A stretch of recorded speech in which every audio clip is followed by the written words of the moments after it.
आज भारत की राजनीति में एक सवाल की सबसे ज्यादा चर्चा हो रही है और वो सवाल ये है कि बिहार के मुख्यमंत्री नीतीश कुमार ने टोपी पहनने से इनकार क्यों कर दिया। आज पटना के बापू सभागार में बिहार राज्य मदरसा शिक्षा बोर्ड के 100 साल पूरे होने पर एक बड़ा कार्यक्रम आयोजित हुआ, जिसमें मुख्यमंत्री नीतीश कुमार भी शामिल हुए। माना जा रहा था कि नीतीश कुमार इस मंच से मदरसा शिक्षा बोर्ड और बिहार के मुसलमानों के लिए ऐसे ऐलान करेंगे जिससे चुनाव में जेडीयू को मुस्लिम वोटों का फायदा होगा। लेकिन इसकी जगह इस कार्यक्रम में एक ऐसा टोपी कांड हो गया जो अब जेडीयू के मुस्लिम वोटों के समीकरण को पूरी तरह से बिगाड़ सकता है। मैं आपको बड़ी स्क्रीन पर जरा दिखाना चाहती हूं कि जब मुख्यमंत्री नीतीश कुमार को ये टोपी पहनाई जा रही थी तब असल में क्या हुआ था। आज हम एक एक करके पूरा जो वीडियो सीक्वेंस है वो आपके लिए यहां पर सीक्वेंशियली रखना चाहते हैं, क्योंकि हम जब ये तस्वीरें आपको दिखाएंगे और उसकी एक एक झलक में आप समझेंगे कि हो क्या रहा था। ये तस्वीरें उस वक्त की हैं जब ये कार्यक्रम शुरू हुआ था। मंच पर कई नेता, अधिकारी, मुख्यमंत्री नीतीश कुमार, उनके सुरक्षा कर्मी सभी मौजूद थे। फिर आते हैं जमा खान। इस दौरान बिहार के मदरसा शिक्षा बोर्ड के अध्यक्ष सलीम परवेज ने एक व्यक्ति को इशारा किया और उनसे मुख्यमंत्री नीतीश कुमार को पहनाने के लिए एक मुस्लिम टोपी मांगी। ये आप देख भी सकते हैं, नीतीश को पहनाने की वो कोशिश करते हैं। ये देखिए क्या चल रहा है। फिर वो टोपी पलटे और इनके सिर पर उन्होंने पहना दी। तो पूरा सीक्वेंस फिर से समझिए। अगर आप देखेंगे तो बिहार के मदरसा शिक्षा बोर्ड के अध्यक्ष सलीम परवेज, उन्होंने एक व्यक्ति को इशारा किया, ये वाला हिस्सा नहीं है, वो इशारा किया कि वो नीतीश कुमार को पहनाने के लिए एक मुस्लिम टोपी मांगी उनसे। ये आप देख रहे हैं कि उन्होंने ये टोपी किसी और से मांगी थी। देखिए ये टोपी वो मांग रहे हैं कि आप ये टोपी दीजिए। उसके बाद से क्या होता है, जब सलीम परवेज ने नीतीश कुमार को ये टोपी पहनाने की कोशिश की तो नीतीश कुमार ने पहली प्रतिक्रिया में इसे पहनने से इनकार किया। ये देखिए टोपी पहनाने की कोशिश कर रहे हैं और वो इससे इनकार कर रहे हैं। उन्होंने अपने सिर को इस तरह से आगे किया और ऐसा लगा कि वो इस टोपी को अपने सिर पर लगाकर इसका सम्मान करना चाह रहे हैं। लेकिन इसके बाद सलीम परवेज के उस तरफ खड़े एक सुरक्षा कर्मी ने, देखिए, उनके कान में कुछ बोला। सलीम परवेज नीतीश टोपी हाथ में लेते हैं और ये उसके बाद से पहनाते हैं। ऐसा भी है कि सलीम परवेज की तरफ खड़े एक सुरक्षा कर्मी ने उसी दौरान नीतीश कुमार से कुछ ऐसा कहा कि उन्होंने ये टोपी नहीं पहनी और इसे अपने हाथों में ही रखा। इस दौरान जो पूरा घटनाक्रम है वो देखिए और समझने की कोशिश कीजिए, क्योंकि इसी से आप समझेंगे कि कैसे एक एक करके वहां पर लोग आ रहे हैं, टोपी मंगाई जाती है, उनको पहनाई जाती है। लगता है झुक रहे हैं कि वो टोपी पहनेंगे, लेकिन टोपी हाथ में ले लेते हैं। नीतीश को पहनाने की कोशिश जो हो रही थी वो पूरी तरह से पलट जाता है और ये उनको टोपी पहना देते हैं। इसके बाद बिहार सरकार में अल्पसंख्यक मामलों के मंत्री मोहम्मद जमा खान आए। उन्होंने भी नीतीश कुमार को मुस्लिम टोपी पहनाने की कोशिश की, लेकिन नीतीश कुमार ने उन्हें भी रोक दिया और इस टोपी को उल्टा मोहम्मद जमा खान को ही पहना दिया। अब इन तस्वीरों को ध्यान से देखने पर यह पता चलता है कि नीतीश कुमार ने टोपी पहनने से इनकार तो किया, लेकिन उस दौरान उनके सुरक्षा कर्मी ने भी उनसे कुछ ऐसा कहा था जिसके बाद वो टोपी को अपने सिर के पास लाते हुए भी रुक गए थे। अब क्या कहा था वो तो हम आपको नहीं बता सकते, लेकिन ये जरूर बता सकते हैं कि अब तक नीतीश कुमार ने मुस्लिम टोपी को पहनने से कभी परहेज नहीं किया। तो फिर आखिर ये क्या हुआ, एक बार फिर से आपको पूरा सीक्वेंस दिखाते हैं।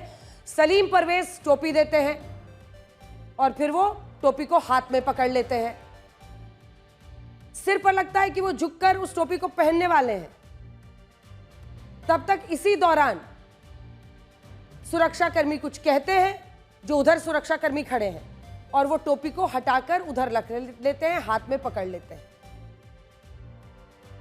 तो ये पूरा पहला सीक्वेंस है उसका। नीतीश के पैर छूते हैं वो और फिर जमा खान टोपी हाथ में ले लेते हैं, उनके हाथ से लेते हैं, फिर पहनाने की कोशिश करते हैं, नीतीश को पहनाने की कोशिश करते हैं इधर से।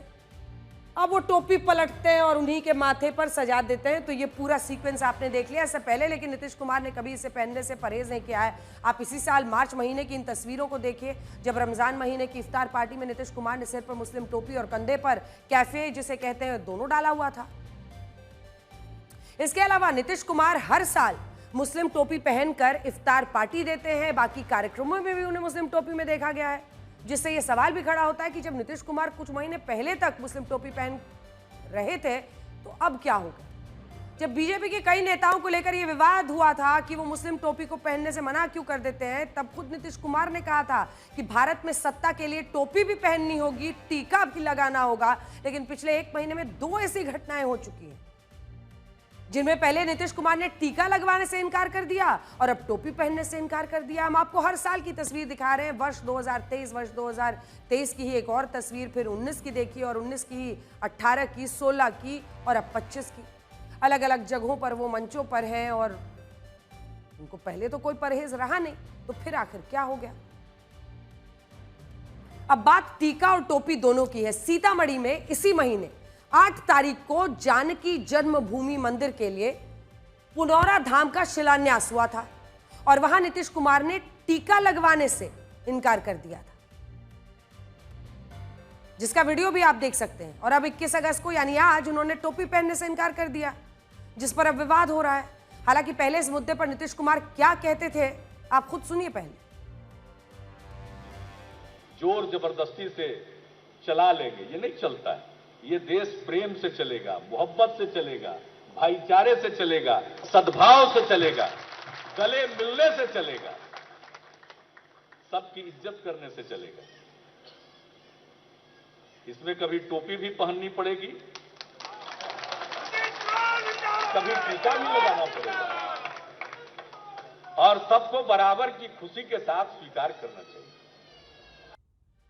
तो टोपी भी पहननी पड़ेगी, टीका भी लगाना पड़ेगा, लेकिन अपना ही ये ज्ञान खुद नीतीश कुमार पर लागू क्यों नहीं हो रहा है? जेडीयू कह रही है कि यहाँ नीतीश कुमार के टोपी नहीं पहनने की बात गलत है और सच्चाई यह है कि नीतीश कुमार ने टोपी को लेकर उसका सम्मान किया, लेकिन विपक्ष इसे मुद्दा बना रहा है और इस पर सियासत काफी गरमाई हुई है। हालांकि हम आपको दिखाना चाहते हैं कि ऐसा नहीं है कि नीतीश कुमार ने पहली बार मुस्लिम टोपी पहनने से इनकार किया है। ये साल 2011 का एक वीडियो है उनका, जब भूटान से लौटने पर पटना में एक व्यक्ति ने नीतीश कुमार को मुस्लिम टोपी और चादर दी थी और यहां भी नीतीश कुमार ने टोपी को पहना नहीं था। लेकिन राजनीति का क्या कर सकते हैं, नीतीश कुमार ने मौका दिया है तो विपक्ष इसका पूरा फायदा उठाएगा और ये पूछेगा कि उन्होंने मुसलमानों की टोपी क्यों नहीं पहनी। और ये राजनीति भी तब होगी जब यही विपक्ष कल तक नीतीश कुमार पर मुस्लिम टोपी पहनकर मुसलमानों को धोखा देने का आरोप लगा रहा था और पटना में आरजेडी ने इस तरह से पोस्टर्स भी लगवाए हुए। तो बहुत देर कर दी, टोपी पहनना कहीं जरूरी है क्या? वो कोई अपना टोपी पहने, हम अपना तिलक लगाएं। समाज का हर वर्ग नीतीश कुमार का विरोध कर रहा है, इसलिए कि बिहार में जो दुर्दशा है, जो भ्रष्टाचार है, लोगों की जो परेशानी है, वो नीतीश कुमार कान में तेल डालकर सो रहे हैं और उनके 4-5 चाटुकार मंत्री और 4-5 भ्रष्ट नेता ये पूरे जनता से पैसा उगाही कर रहा है। तो नीतीश जी से खाली मुसलमान नहीं नाराज है, बिहार का एक एक बच्चा नीतीश कुमार से नाराज है। ये नीतीश कुमार नहीं खड़े रहते मुसलमानों के साथ तो इनका बजट क्यों बढ़ाते? आज अल्पसंख्यक कल्याण छात्रावास बना रहे हैं, IAS IPS की कोचिंग की व्यवस्था आज भवन में उन्होंने किया है। तो बिना इतनी बड़ी आबादी को बिना साथ लिए कैसे संभव है? क्या टोपी ट्रांसफर से वो वोट भी ट्रांसफर हो सकते हैं? बिहार एक हिंदू बहुल राज्य है जहां हिंदुओं की आबादी 82% है, मुसलमानों की आबादी 17.7 लगभग 18% है।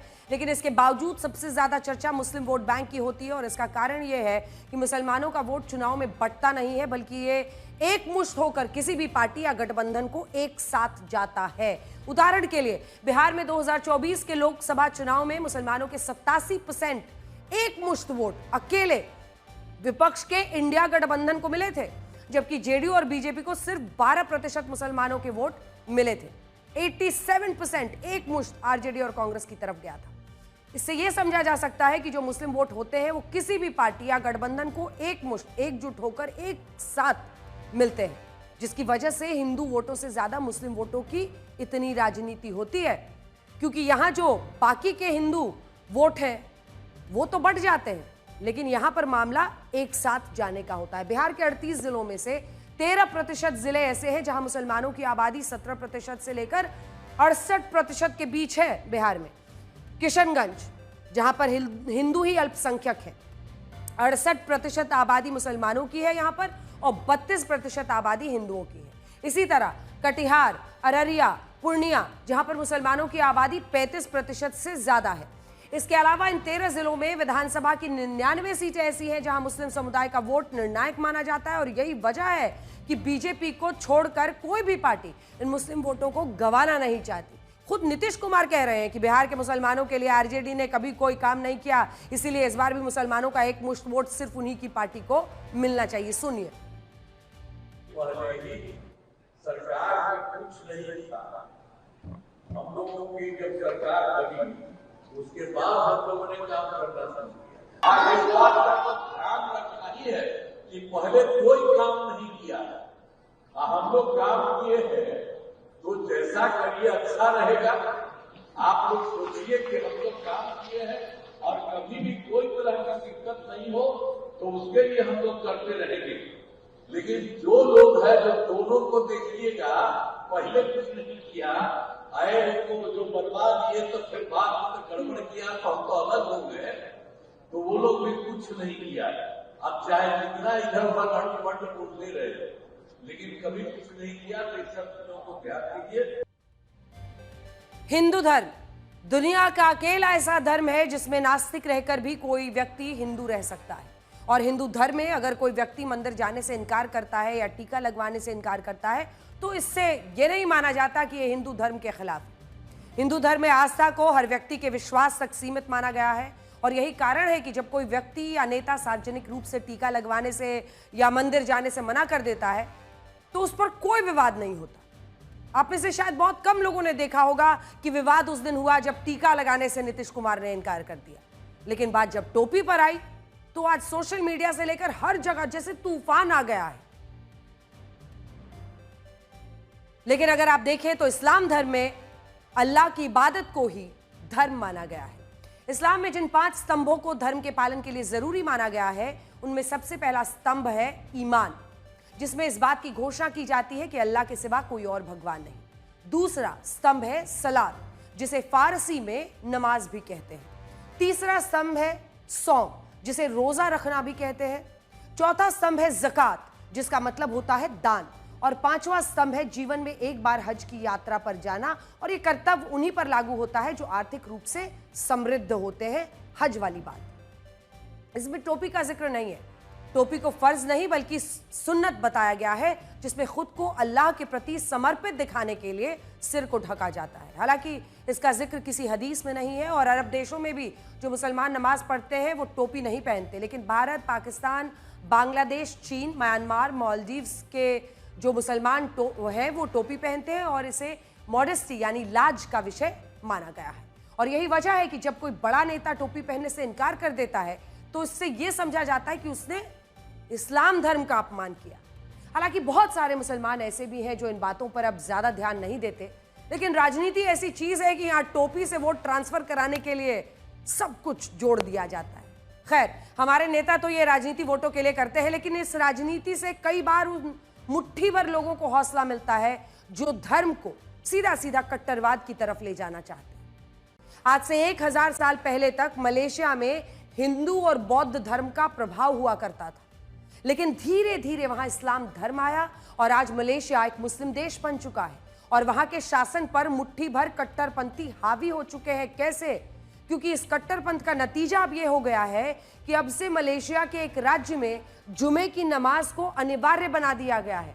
इस राज्य का नाम है तेलंगाना। और अब अगर यहां किसी व्यक्ति ने नमाज पढ़ने से इनकार किया या कोई व्यक्ति नमाज पढ़ना भूल गया तो इसे कानूनन अपराध माना जाएगा, जिसके लिए 2 साल की जेल हो सकती है, 62,000 रुपए का जुर्माना लगाया जा सकता है।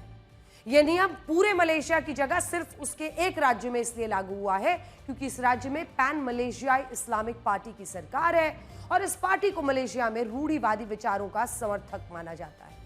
मलेशिया के इस उदाहरण से आप ये सीख सकते हैं कि अगर धार्मिक कट्टरपंथी सरकारों में आ जाए तो वो क्या कर सकते हैं। और इसीलिए हमारे देश में अगर कोई भी पार्टी किसी भी धर्म की राजनीति करती है तो उसे अच्छा नहीं माना जाना चाहिए। आपको ये बताते हैं कि आज संसद का मॉनसून सत्र समाप्त हो गया, लेकिन हमारे देश की जो राजनीति है वो अब भी जारी है।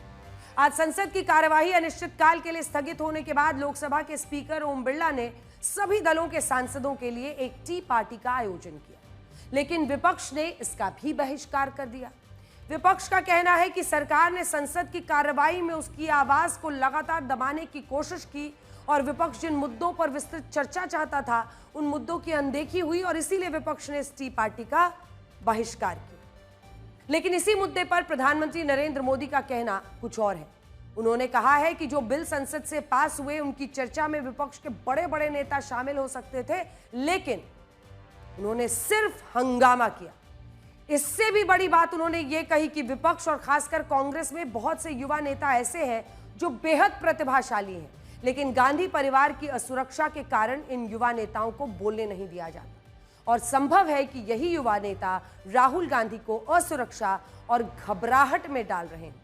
प्रधानमंत्री मोदी के इस बयान के बाद दो सवाल उठते हैं। पहला सवाल यह है कि क्या वाकई में कांग्रेस के उन युवा सांसदों को बोलने से रोका जाता है जिनसे राहुल गांधी के नेतृत्व को चुनौती मिल सकती है, और दूसरा, अगर ऐसा है तो विपक्ष के वो युवा नेता कौन से हैं जो संसद पहुंचकर भी आगे नहीं बढ़ पा रहे।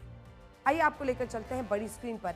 बहुत सारे युवा सांसद हैं जिनके शायद आप नाम भी नहीं जानते हो। आज ये चर्चा इसलिए छिड़ी है क्योंकि प्रधानमंत्री ने युवा सांसदों का जिक्र किया है, तो हमने आपके सामने स्क्रीन पर 50 साल से कम उम्र के कांग्रेस सांसदों के नाम रख दिए 37, जिनमें आप बहुत सारे नाम देख रहे हैं। अब आप में से कितने लोग होंगे जो सुनील बोस को जानते हैं, उम्मेद राम बेनीवाल को जानते हैं, श्याम कुमार दौलत को जानते हैं, मणिकम टेगोर का नाम शायद आप सुनते होंगे, पार्टी में भी उनका बड़ा काम है, वरुण चौधरी, हिबी ईडन, वामसी कृष्णा गद्दाम, गौरव गोगोई का नाम अक्सर चर्चा में रहता है, के राजेश्वर, बासवराज हितनाल, दीपेंद्र सिंह हुड्डा, इनकी चर्चा होती है, बड़े नेता हैं हरियाणा के, प्रियंका सतीश जारकीहोली, संजना जाटव, मतलब अगर एक एक करके आप नाम पढ़ेंगे तो ज्योतिमणि एस भी है, राहुल कसवा भी है, कदयम काव्या भी है, सागर ईश्वर खंडरे है, मनोज कुमार है, डीन कुरियाकोस है, प्रभा मल्लिकार्जुन है, गोपाल काडवा पडवी है, प्रशांत यादव पडोले हैं, शफी परम्बिल हैं, श्रेयस एम पटेल है, तनुज पुनिया है। तनुज पुनिया को जानते हैं उनके पिता की वजह से,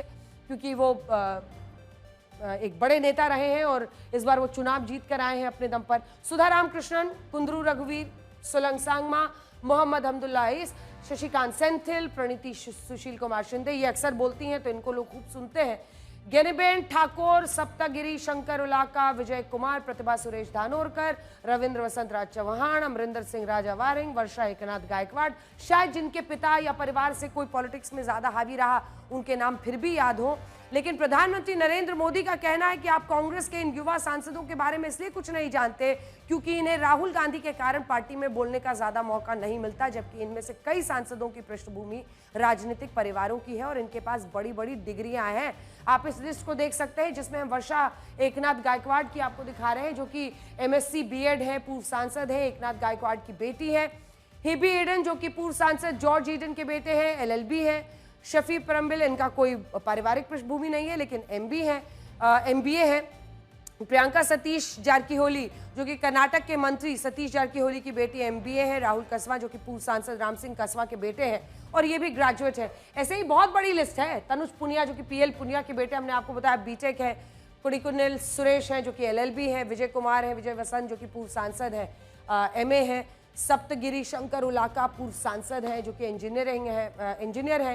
भास्कर राव उलाका के वो बेटे हैं। PM सईद के बेटे जो है पूर्व सांसद के मोहम्मद हमदुल्ला सईद, ये भी LLB हैं। ऐसे ही लॉ की डिग्री पूर्व केंद्रीय मंत्री सुशील कुमार शिंदे की बेटी प्रणीति कुमार शिंदे के पास भी, हालांकि अक्सर उनको पार्लियामेंट में बोलने का टाइम भी मिलता है। विपक्ष कह रहा है कि बीजेपी के भी 240 सांसदों में से ऐसे कई सांसद हैं जिनके आप नाम नहीं जानते होंगे, तो क्या इसका मतलब ये माना जाएगा कि उन्हें भी बोलने से रोका जा रहा है?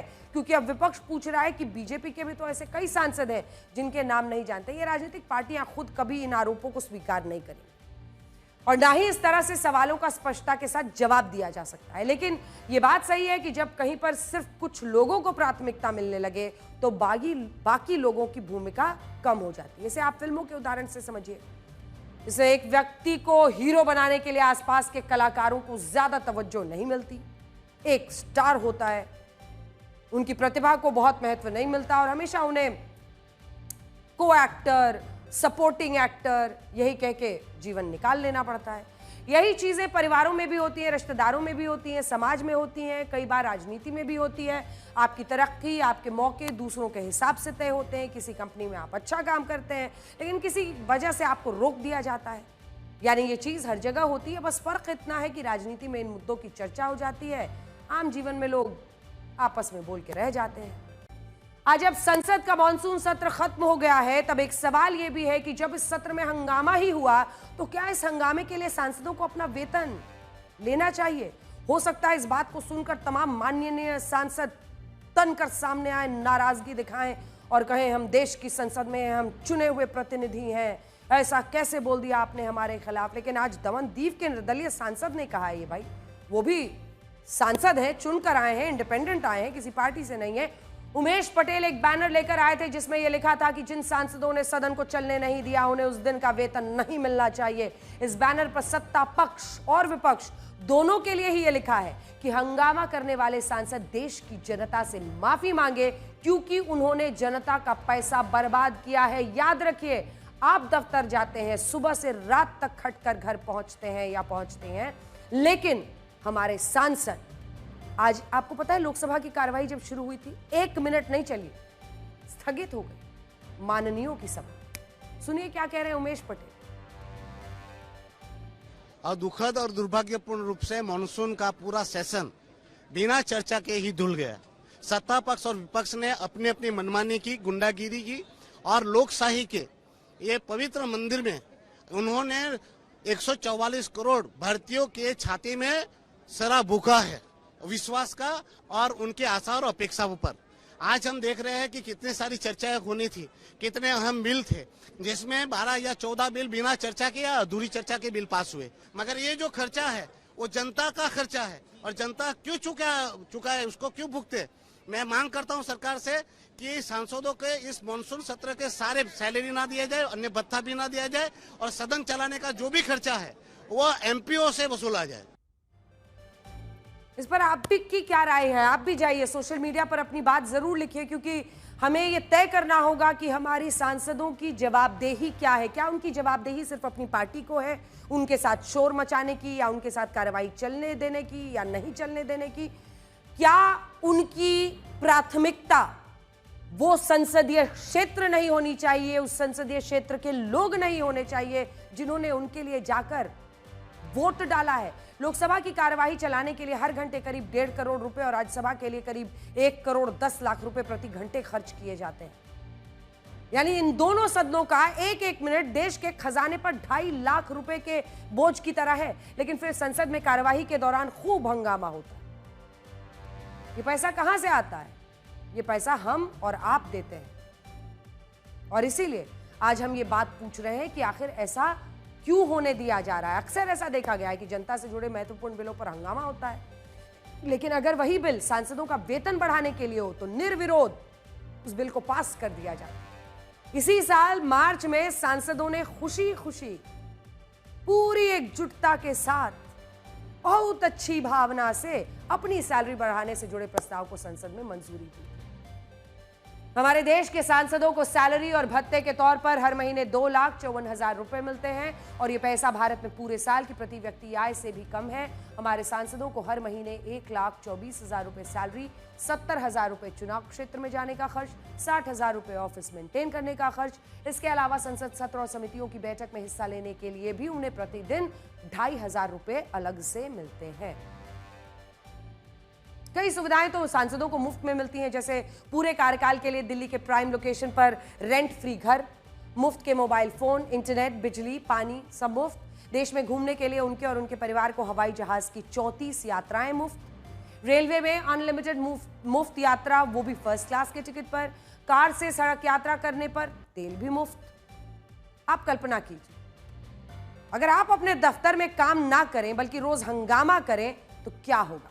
क्या आपकी कंपनी आपको सैलरी देगी या बाहर का रास्ता दिखाएगी? सांसदों के 5 साल के कार्यकाल में चाहे उन्होंने आपके मतलब का एक भी सवाल ना उठाया, उनकी सैलरी उन्हें मिलती रहती है। भारत में सांसद होने के यही तो फायदे हैं। अगली खबर की तरफ बढ़ते हैं और आपको ये बताते हैं कि जो नए दोस्त होते हैं उन्हें पक्का दोस्त क्यों नहीं माना जाता है। पिछले दिनों चीन के विदेश मंत्री जो है वांगी, वो भारत आए। उन्होंने प्रधानमंत्री मोदी, विदेश मंत्री एस जयशंकर, NSA अजित डोभाल से मुलाकात की। हम आपको इस पर चाणक्य नीति बता रहे थे कि ऐसे दोस्त जो दुश्मन रहे हों उनके करीब भी जाइए तो आग की तरह उनसे संभल कर रहिए। यहां तक कह दिया वांग यी ने कि चीन भारत को अपना खास साझेदार बनाएगा और चीन एससीओ समिट में प्रधानमंत्री मोदी के आने से खुश है। इन खबरों को देखकर यही लगा कि अब चीन भारत से दोस्ती चाहता है और शायद अब सूरत धीरे धीरे बदल रही है, लेकिन इसी दौरान कुछ ऐसा हुआ जिससे भारत की चिंता बढ़ गई है। भारत से अपने दौरे के बाद चीन के विदेश मंत्री वांग यी अफगानिस्तान गए। काबुल में उन्होंने तालिबान और पाकिस्तान के विदेश मंत्रियों के साथ एक त्रिपक्षीय सम्मेलन में हिस्सा लिया, एक समिट कर डाला तालिबानियों के साथ और पाकिस्तानियों के साथ। इस सम्मेलन की आखिरी बैठक 2023 में हुई थी, लेकिन इसके बाद पाकिस्तान और तालिबान आमने सामने आ गए थे। हालात ये हो गए थे कि अपने निवेश पर खतरा देखते हुए चीन ने इस झगड़े से खुद को पीछे खींच लिया था। लेकिन इसके बाद 7 मई 2025 को ऑपरेशन सिंदूर हुआ। अफगानिस्तान की तालिबान सरकार ने इस मुद्दे पर पाकिस्तान का नहीं बल्कि हमारा यानी भारत का समर्थन किया। इस बात ने चीन के माथे पर चिंता की लकीरें खींची और शायद उसने ये सोचा कि अगर अफगानिस्तान भारत के पक्ष में चला गया तो उसका one belt one road project मुश्किल में पड़ जाएगा। इसी के बाद मई महीने में ही चीन ने पाकिस्तान और तालिबान को साथ लाने की कोशिश शुरू की। बीजिंग के एक अनौपचारिक बैठक हुई जिसमें तालिबान को बुलाया गया। 2022 के बीच चीन के विदेश मंत्री पहली बार काबुल आए। सबसे बड़ा मजाक यह है कि इस समिट का पूरा फोकस आतंकवाद के मुद्दे पर था। चीन की मौजूदगी में यह तय हुआ कि पाकिस्तान और तालिबान दोनों मिलकर आतंकवाद से लड़ेंगे। अब इस एक वाक्य में अपने आप ही चुटकुला है। सोचिए, पाकिस्तान आतंकवाद से लड़ेगा। अगर ये आतंकवाद से लड़ेंगे तो आतंकवाद के कितने अच्छे दिन आने वाले हैं। असल में पाकिस्तान के विदेश मंत्री इशाक डार का आरोप है कि तालिबान उन आतंकी संगठनों की मदद कर रहा है जो उसके देश पर हमला कर रहे हैं। इनमें एक है तहरीक तालिबान पाकिस्तान और दूसरा है बलोच लिबरेशन आर्मी। पाकिस्तान का कहना है कि अगर इन्हें अफगानिस्तान से मदद मिलनी बंद हो जाए तो ये संगठन खत्म हो जाएंगे, जबकि अफगानिस्तान के विदेश मंत्री आमिर खान मुतक्की का कहना है कि पाकिस्तान के आरोप बेबुनियाद हैं। हालांकि चीन ने इस मुद्दे पर दोनों देशों को एक साथ काम करने की नसीहत दी और यह कहा कि तालिबान पाकिस्तान में बढ़ रहे आतंकवाद को रोकने में जो मदद कर सकता है वो करे। लेकिन क्या आपने सोचा है कि चीन आखिर इनकी लड़ाई को रुकवा रहा है? तो इससे आपको मैं जरा बड़ी स्क्रीन पर चलकर एक बार फिर से दिखाती हूं। अगर आप ये जो नक्शा बड़ी स्क्रीन पर आने वाला है इसको देखेंगे तो आपको समझ में आएगा कि इस नक्शे में चीन, पाकिस्तान, बलूचिस्तान और भारत ये वाला हिस्सा और फिर उधर अफगानिस्तान। चीन पाकिस्तान में एक इकोनॉमिक कॉरिडोर बना रहा है जिसे CPEC भी कहते हैं, जो आप देख रहे हैं चीन से होता हुआ, ये POK से होता हुआ, पाकिस्तान से होता हुआ, बलूचिस्तान से निकलता हुआ ग्वादर पोर्ट तक जा रहा है। भारत ने इसका हमेशा से विरोध किया क्योंकि ये इकोनॉमिक कॉरिडोर पाकिस्तान के कब्जे वाले कश्मीर से होकर पेशावर होते हुए बलूचिस्तान के ग्वादर पोर्ट में पहुंच रही है। ये पाकिस्तान के कब्जे वाले कश्मीर के हिस्से से जा रही है और फिर पेशावर होते हुए ये बलूचिस्तान के हिस्से में आकर ग्वादर पोर्ट पर यहां पर खत्म होती है। अब चीन चाहता है कि CPEC का दूसरा चरण लागू। दूसरे चरण का मतलब यह है कि पाकिस्तान के पेशावर से इस CPEC को अफगानिस्तान के काबुल से जोड़ दिया जाए। पेशावर से काबुल।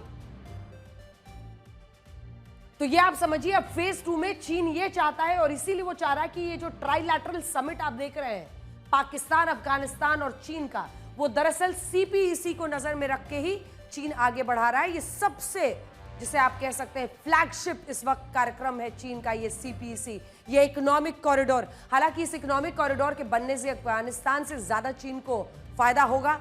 चीन इसके तहत हाईवे, रेल, ऊर्जा प्रोजेक्ट, पाइपलाइन, इंडस्ट्रियल जोन्स बनाएगा और उनके लिए वो अफगानिस्तान की जमीन को खोदेगा और जब वो अफगानिस्तान की जमीन को खोदेगा तो उसे वहां लाखों करोड़ों रुपए के प्राकृतिक संसाधन दबे हुए मिलेंगे। अमेरिकी जियोलॉजिकल सर्वे के मुताबिक अफगानिस्तान की जमीन के नीचे $3 ट्रिलियन, जब आप देखेंगे तो अफगानिस्तान की जमीन के नीचे, जहां पर ये पूरा हम आपको दिखा रहे हैं, सोना, तांबा, तेल, रेयर अर्थ मेटल्स, कीमती धातुएं, लोहा अफगानिस्तान की जमीन में। और इसीलिए तो अफगानिस्तान की जमीन के नीचे चूंकि $3 ट्रिलियन यानी 258 लाख करोड़ रुपए का तांबा, सोना, लोहा, तेल, रेयर अर्थ मेटल्स, कीमती धातुएं हो सकती हैं। इसके अलावा इसी पर चीन की नजर है। इसके अलावा चीन अफगानिस्तान में सीपीईसी का विस्तार करेगा, वो भर भर के उसे लोन भी देगा, और जब तालिबान इस लोन को चुका नहीं पाएगा तो इसके बदले में चीन उस पर दबाव बनाकर उसकी भौगोलिक स्थिति का भी इस्तेमाल कर सकता है। यह अफगानिस्तान को समझना है, लेकिन यहां तो समिट चल रहा है। अगर आप इस नक्शे को देखेंगे तो अफगानिस्तान पश्चिम में, अगर आप देखें, ईरान ये वाला हिस्सा पाकिस्तान है, ये अफगानिस्तान है, ये जो पूरा आप देख रहे हैं हिस्सा, ये ईरान है पश्चिमी हिस्से में, फिर तुर्कमेनिस्तान, उज्बेकिस्तान, तजाकिस्तान और ये किर्गिस्तान। अफगानिस्तान पश्चिमी में ईरान से और उत्तर में मध्य एशिया से जुड़ा हुआ है, यानी ये चीन के लिए एक पुल की तरह हो सकता है। चीन के लिए अफगानिस्तान एक पुल बन सकता है। पेशावर से लेकर अगर अफगानिस्तान तक आता है तो ये पूरा इधर जो मिडिल ईस्ट है, मध्य एशिया से जुड़ जा सकता है, यानी ये चीन के लिए एक पुल की तरह हो सकता है। और यही वजह है कि चीन अब एक नया त्रिकोण बना रहा है जिसमें उसके साथ पाकिस्तान और अफगानिस्तान होंगे, तो इससे उसको फायदा मिलेगा। वैसे में भारत को क्या करना चाहिए, अब इस पर नजर रखनी होगी, और इसीलिए भारत के लिए स्थितियां बदली हुई हैं। भले चीन चाहता है कि तालिबान और पाकिस्तान से रिश्ते सुधर जाएं, लेकिन ये इतना आसान नहीं है। तालिबान क्या कहता है? तालिबान कहता है कि वो पाकिस्तान पर विश्वास नहीं कर सकता, जबकि भारत से उसके रिश्ते सुधरे हैं। भारत के विदेश मंत्री एस जयशंकर की अफगानिस्तान के नेताओं से मुलाकात हुई है, और अब चीन के साथ भी हमारे रिश्ते सुधर रहे हैं। इसीलिए अगर मुझसे पूछेंगे तो भारत को वैश्विक राजनीति में लुक एंड एक्ट की पॉलिसी अपनानी चाहिए, यानी पहले हालात को परखो, फिर उसी हिसाब से तुरंत कदम उठाओ। हमें अमेरिका के साथ तनाव के बावजूद चीन से दोस्ती करते हुए निगरानी और संतुलन रखना होगा, और हम चीन पर कभी भी पूरी तरह से भरोसा नहीं कर सकते हैं। ये वो देश है जिससे हमेशा हमेशा संभल कर रहना होगा। हम चाहें तो महाभारत के अभिमन्यु के प्रसंग से भी सीख ले सकते हैं। कौरवों ने अभिमन्यु को चक्रव्यूह में फंसाकर अकेले मार डाला था। यह एक रणनीतिक धोखा था जिसमें अभिमन्यु फंस गए थे। आज भारत के सामने भी ऐसी स्थिति है। हमारे सामने चीन का चक्रव्यूह है जिसमें हमें खुद को फंसने से बचाना है, चीन के साथ निगरानी और संतुलन का रिश्ता रखना है। हम इसीलिए अगर अफगानिस्तान में भी तालिबान से बात कर रहे हैं तो पूरा जो पावर बैलेंस है इस क्षेत्र में उसको संभाल रहे हैं, उसकी कोशिश कर रहे हैं, और उस कोशिश को छोड़ना नहीं। एक तरफ चीन है जिसके इरादों को भारत अच्छी तरह समझता है, लेकिन दूसरी तरफ है अमेरिका जिसके राष्ट्रपति डोनाल्ड ट्रंप की नीतियों को लेकर पूरी दुनिया परेशान है। जिस इजराइल गाजा युद्ध को डोनाल्ड ट्रंप रुकवा सकते हैं उसको वो रुकवाना नहीं चाहते हैं, और जिस रूस यूक्रेन युद्ध को रुकवाना उनके लिए लगभग नामुमकिन सा लगता है, उसे रुकवाने के नाम पर वो मीटिंग्स पर मीटिंग्स करते हैं। और किसी को भी अमेरिका में ये बोलने पर जबरदस्त तरीके से उसका पीछा किया जा रहा है। और अगर आप देखेंगे तो व्हाइट हाउस में कोई भी पत्रकार अगर बस ये सवाल पूछ ले कि बात तो बनी नहीं, शांति समझौता ज़ेलेंस्की और पुतिन का हुआ नहीं, तो फिर उन्हें आउट ऑफ लाइन बता दिया जाता है। लेकिन सच्चाई यही है, डोनाल्ड ट्रंप यूक्रेन और रशिया युद्ध को रुकवाने के लिए कभी पुतिन से बातचीत कर रहे हैं, कभी ज़ेलेंस्की से मिल रहे हैं, लेकिन उनकी कोशिशें कामयाब नहीं हो रही। दोनों ही देश एक दूसरे पर भीषण हमले कर रहे हैं। आपको पता है जब ये समिट चल रहा था अमेरिका में, ज़ेलेंस्की और यूरोप के तमाम दिग्गज नेता राष्ट्राध्यक्ष मौजूद थे। कुछ घंटे बाद रूस ने सबसे बड़ा रशिया ने अटैक कर दिया यूक्रेन पर। यह युद्ध रुकवाना ट्रंप के बूते से बाहर हो रहा है। कोई चमत्कार ही अब इसे रोक सकता है, लेकिन डोनाल्ड ट्रंप चाहे तो एक युद्ध रुकवा सकते हैं, लेकिन सच यह है कि वो ऐसा चाहते ही नहीं है। ये युद्ध 7 अक्टूबर 2023 से हमास और इजराइल के बीच चल रहा है। गाजा को इजराइल ने अपने हमलों से खंडहरों का शहर बना दिया है। इजराइल ने गाजा पर इतने भीषण हमले किए कि वहां की तस्वीरें देखकर लोग डर जाते हैं। बावजूद इसके डोनाल्ड ट्रंप इस युद्ध को रुकवाने के बारे में सोच भी नहीं रहे हैं, और यही वजह है कि अब गाजा पर इजराइल के अपने कहर का फेज 2 शुरू कर दिया है। कल इजराइल गाजा पर कब्जे के मिशन पर उतर गया। इजराइल की सेना गाजा में अंदर तक घुस चुकी है। वो धीरे धीरे गाजा की जमीन पर अपना नियंत्रण पाने की कोशिश कर रही है। गाजा में मौजूद लोगों को राफा और खान यूनिस जैसे क्षेत्रों की ओर भेजा जा रहा है। इजरायली सेना ने गाजा के बाहरी इलाकों पर अपना कब्जा कर लिया है, और इस दौरान कुछ जगह पर उन्होंने जमीनी लड़ाई का भी सामना करना पड़ा। एक अनुमान है कि गाजा की लड़ाई में इजरायल ने करीब 1 लाख सैनिकों को उतारा है, लेकिन गाजा में शुरू हुए नए ऑपरेशन में यह संख्या बढ़ती जा रही है। ऑपरेशन गिरियॉन्स चैरियट्स के तहत करीब 60,000 इजरायली सैनिकों को युद्ध में उतारा जाएगा, और यही नहीं, करीब 20,000 सैनिकों की सेवाओं को इस ऑपरेशन की वजह से बढ़ा दिया गया है। आईडीएफ का दावा है कि गाजा के 75% क्षेत्र पर कब्जा हो चुका है। इन क्षेत्रों में हमास आतंकियों और उनसे जुड़ी इमारतों पर भी नियंत्रण पा लिया गया है। आईडीएफ का दावा है कि करीब 2000 हमास आतंकियों को इस ग्राउंड ऑपरेशन में अभी तक मारा जा चुका है और 10,000 के करीब आतंकी ठिकानों और 30 किलोमीटर तक की टनल्स को तबाह करने पर उस पर भी नियंत्रण उस हिस्से पे पा लिया गया। इजरायली सेना ने एक एनिमेशन के जरिए अपने ऑपरेशन की मौजूद स्थिति के बारे में बताया है। जो मौजूदा स्थिति है इसमें यह दिखाया गया है कि इजराइल फिलहाल किन क्षेत्रों पर नियंत्रण पा चुका है। हम आपको गाजा पर इजराइल के जमीनी ऑपरेशन से जुड़ी एक रिपोर्ट दिखाते हैं, उसके बाद हम गाजा को लेकर इजराइल के मास्टर प्लान के बारे में आपको बताएंगे। जो लोग गाजा पर आंसू बहाकर डोनाल्ड ट्रंप से युद्ध रुकवाने की उम्मीद कर रहे हैं, उन्हें पता होना चाहिए कि डोनाल्ड ट्रंप का गाजा इजराइल युद्ध रुकवाने में कोई दिलचस्पी नहीं है। सच तो यह है कि यह युद्ध अमेरिका के लिए पैसा छापने की एक मशीन की तरह है। साल 2023 में गाजा इजराइल युद्ध शुरू होने से अभी तक अमेरिका ने इजराइल को 1,75,000 करोड़ रुपए से ज्यादा के हथियार बेचे हैं। तो क्या अमेरिका के जो ये पैसे वहां पर बना रहा है, इसको क्या माना जाए? क्या इस पैसे का सीधा इस्तेमाल और उन हथियारों का सीधा इस्तेमाल एक युद्ध में नहीं हो रहा है? तो फिर सीज फायर और पीस लविंग ट्रंप का पूरा जो थ्योरी है वो कहां जाती है? इसी तरह रूस यूक्रेन युद्ध को रुकवाने के लिए डोनाल्ड ट्रंप, पुतिन और जेलेंस्की दोनों से मुलाकात कर चुके हैं, लेकिन सच ये है कि अमेरिका यूक्रेन को हथियार देकर रशिया पर हमले करवा रहा है, जिसके जवाब में रशिया यूक्रेन पर हमले कर रहा है। रशिया यूक्रेन युद्ध के दौरान अमेरिका ने यूक्रेन को 4,98,000 करोड़ रुपए के हथियार बेचे और इसी युद्ध की वजह से यूरोप ने साल 2022 से अब तक अमेरिका से 12,45,000 करोड़ रुपए के हथियार खरीदे। और इस युद्ध का फायदा अमेरिका की लॉकहीड मार्टिन, रेथियन, नॉर्थरॉप ग्रूमन और जनरल डायनामिक्स जैसी हथियार की जो कंपनियां हैं उनको हुआ है। इन कंपनियों के शेयर्स 40% तक बढ़ गए हैं। कल व्हाइट हाउस की प्रवक्ता ने ये धंधा, जो ये बिजनेस पूरा हो रहा है, ये युद्ध से ही तो हो रहा है। कल व्हाइट हाउस की प्रवक्ता ने, जो कि है कैरोलिन लेविट, ने कहा कि भारत पर 50% टैरिफ इसलिए लगाया गया है ताकि रशिया यूक्रेन युद्ध रुक सके। लेकिन ये अमेरिका का सबसे बड़ा झूठ है, क्योंकि उसे युद्ध होने या युद्ध होने की दहशत बने रहने, दोनों ही स्थिति में फायदा होता है। कल लोकसभा में एक ऐसा बिल पेश हुआ जिसका असर देश के 20 करोड़ से ज्यादा लोगों पर होगा। यह बिल ऑनलाइन गेमिंग और फैंटेसी गेमिंग के नाम पर जुआ खिलवाने वाली कंपनियों के खिलाफ है। ऐसी कंपनियां जो फैंटेसी गेमिंग के नाम पर आपसे टीमें बनवाती थी और फिर 20-30 रुपए दांव पर लगवाकर करोड़ों रुपए जीतने का लालच देती थी, उनके बुरे दिन शुरू होने वाले हैं। सरकार ने ऑनलाइन गेमिंग बिल 2025 में ऐसे प्रावधान किए हैं जिससे ऑनलाइन गेमिंग के नाम पर जुए की लत लगवाने वाले फैंटेसी ऐप प्रतिबंधित कर दिए जाएंगे और उनके मालिकों पर सख्त कार्रवाई होगी। रियल मनी को दांव पर लगवाने वाले ऑनलाइन गेम्स पर प्रतिबंध लगेगा। इस तरह के गेम्स का प्रचार प्रसार भी गैर कानूनी होगा। विज्ञापन देने वालों पर भी नकेल कसी गई है।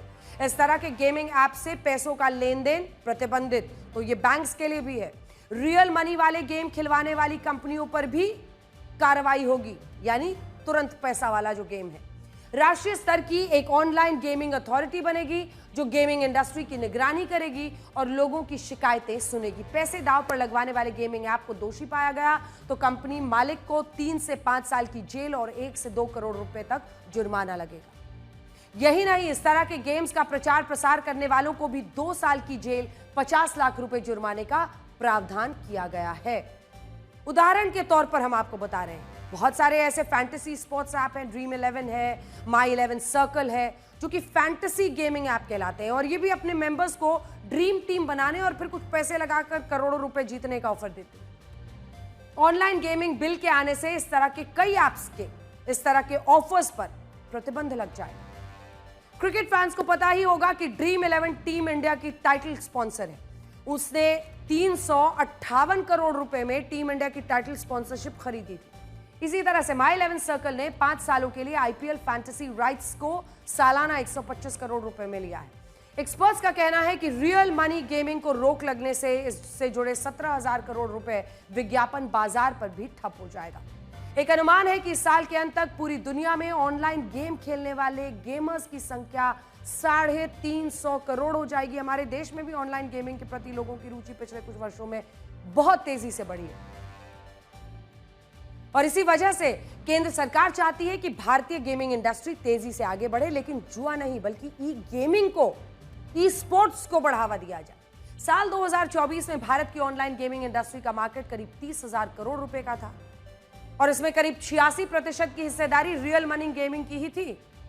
यानी भारत में ऐसे ऑनलाइन गेम्स जिसमें पैसा दांव पर लगाया जाता है, उसका मार्केट साल 2024 में करीब 26,560 करोड़ रुपए का था।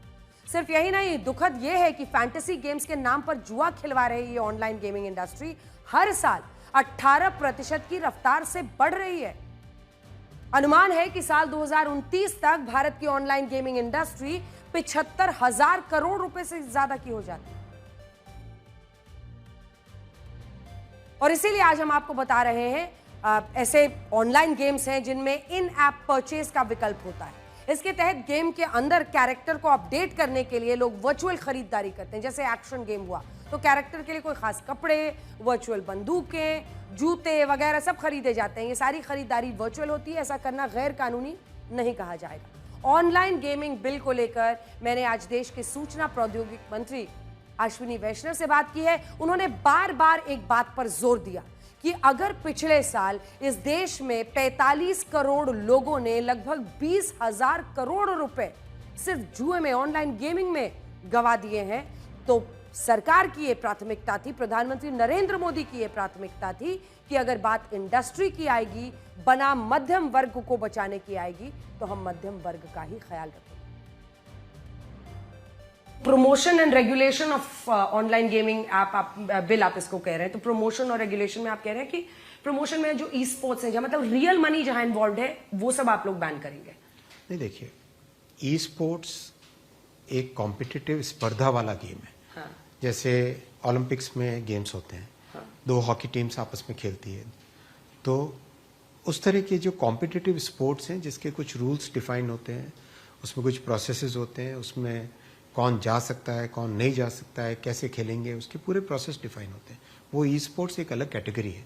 इस बिल के माध्यम से उसको एक लीगल रिकग्निशन मिलेगा और उसको प्रमोट करने का एक स्ट्रक्चर बनेगा जिसमें ट्रेनिंग हो गया, प्रॉपर सपोर्ट हो गया, किस तरह से टेक्नोलॉजिकल बेनिफिट्स मिले, वो सब चीज़ें उसमें रहेंगी। अब मैं सर ड्रीम 11 पर आना चाहती हूँ। मैं किसी एक इंडिविजुअल कंपनी के बारे में बात नहीं करना चाहती, लेकिन मेरा ये सवाल है कि बहुत सारे ऐसे ऐप्स हैं जो कि फैंटेसी स्पोर्ट ऐप्स करके आए, देखिए उन पर भी क्या ये लागू होगा? विषय है मनी गेम्स या नहीं। Money games, online money games के कारण जो सोसाइटी में नेगेटिव प्रभाव है, वो मुद्दा मेन है। उसको कैसे कंट्रोल करना, सोसाइटी को कैसे बचाना, समाज में ये जो कुरीति फैल रही है इसको कैसे रोकना, वो मुद्दा है। तो आप किसी कंपनी का नाम नहीं ले रहे, लेकिन हम माने कि ऐसे तमाम जो खेल जिसमें पैसा लिया जा रहा है, 8-8 रुपए लोग देते हैं और 80-80 हजार करोड़ की ये कंपनियां बन गई हैं। देखिए, मैं उस विषय में नहीं जानना चाहता। बहुत स्पष्ट बात है।